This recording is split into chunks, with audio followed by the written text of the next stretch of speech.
शामिल है आमिर उसमें, तो उसमें इन्वेस्टिगेशन करने के लिए 10 दिन की उसकी रिमांड ली गई है। मैम, इन्वेस्टिगेशन से related other than this car aspect और कुछ भी क्या एनआईए ने बताया है इस मामले में अभी तक? नो, एक्चुअली हमें परमिशन नहीं है कि हम कुछ भी ऐसा रिवील करें, अदरवाइज और कोई भी चीज वहाँ पर ऐसी नहीं हुई। बस 10 दिन की जो रिमांड है वो ही ग्रांट हुई है। मैम, सिंस आप अक्यूज्ड को रिप्रेजेंट कर रहे थे क्योंकि आप उस कोर्ट के रिमांड लॉयर हो, क्या आपकी तरफ से कस्टडी की रिक्वेस्ट को अपोज किया गया कि आपने कोर्ट के सामने कुछ भी कहा?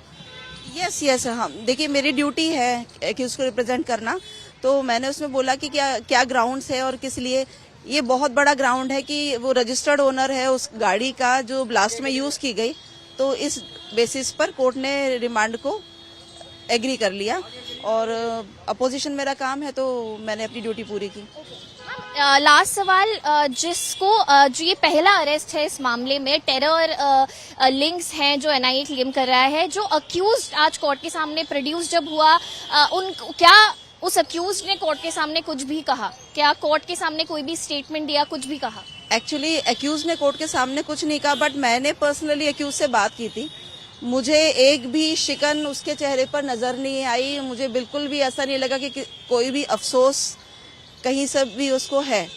तो ये बहुत शायद पक्के, कोई किसी तरह की रिग्रेट कोई भी नहीं है? I find on his face. मैंने उससे पूछा कि वो गाड़ी के आपके नाम पे रजिस्टर थी? ये सर यस, वो गाड़ी मेरे नाम पे रजिस्टर थी। उसने क्लियरली बोला कि मेरे नाम पे रजिस्टर थी और इसके अलावा और कोई बातचीत नहीं हुई मेरी।